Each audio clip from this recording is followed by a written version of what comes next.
안녕하세요. 손해사정사 이재영입니다. 이번 시간에는 그 교통사고 핵심 사례 중에서 지금 12대 중과실 사고에 대해서 지금 자세히 알아보고 있는데요. 오늘은 그 여섯 번째 시간으로 횡단보도 보행자 보호 의무 위반 사고에 대해서 알아보는 시간을 갖도록 하겠습니다.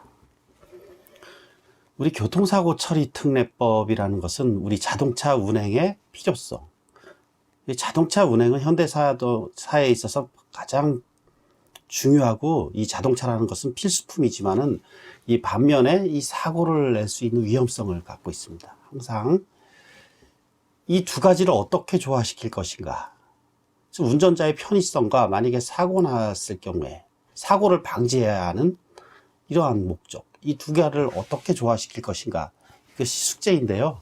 이 숙제를 어느 정도 해결하기 위해서 탄생한 법이 우리 교통사고 처리 특례법입니다. 교통사고 처리 특례법에서는 우리 일반적인 과실치상죄나 재물을 손괴한 경우, 과실로 이런 경우에 처벌이 되지 않습니다. 피해자의 명시한 의사에 반하여 무조건 처벌되지 않는 것은 아니고, 그리고 자동차 종합보험 등에 가입되었을 경우에는 형사처벌이 아예 면제됩니다. 즉 검사는 공소를 제기할 수 없습니다. 그렇지만 아까 교통사고 방지 목적, 모든 사고를 형사처벌을 하지 않는다면 이러한 목적을 달성할 수 없기 때문에 우리가 이것만은 꼭 처벌해야 되겠다, 이렇게 정한 것이 있는데, 그것 중에 하나가 바로 12대 교통사고 중과실 사고인 것이죠.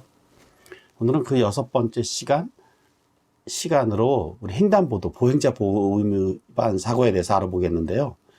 우리 교통사고 처리 특례법에서 우리 도로교통법 제27조 1항은 횡단보도를 건너고 있는, 통행하고 있는 보행자가 있을 때에는 이 운전자의 경우에는 반드시 그 횡단보도 앞에서 일시 정지해야 합니다. 즉 정지선 앞에서 일시 정지해야죠. 이를 위반하여 사고가 났을 경우에는 우리 12대 중과실 사고가 되는 건데, 우리 보행자 입장에서 당연히 신호가 있을 경우 보행자 신호에 건너야죠.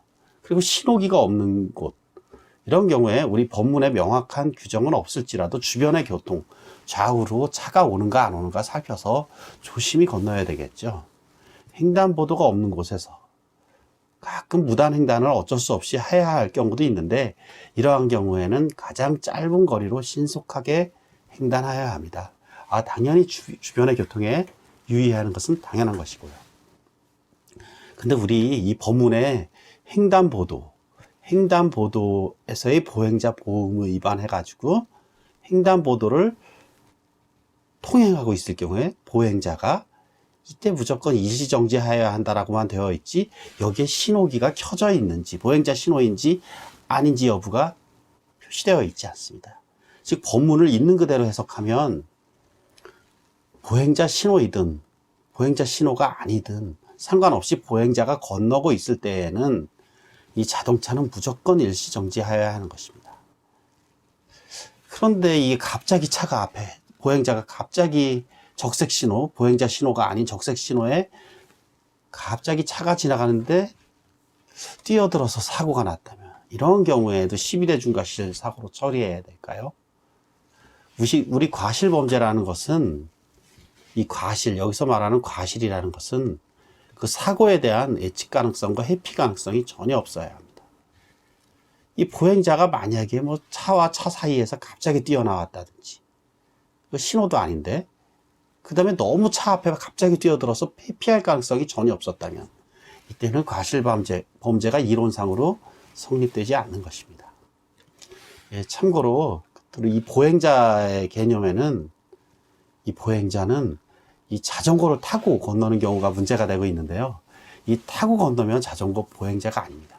우리 또 개인형 이동장치라고 해갖고, 우리 킥보드, 전동 킥보드 있잖아요. 이런 거 타고 건너면 이때 보행자 아닙니다. 이런 거는 반드시 끌거나 들고 건널 때 이때는 보행자 취급을 받습니다.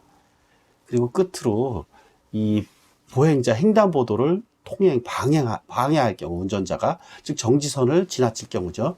이럴 경우에는 벌점 10점이 부과됩니다. 그리고 범칙금, 승합자동차, 7만원, 승용자동차 기준 6만원이죠. 6만원.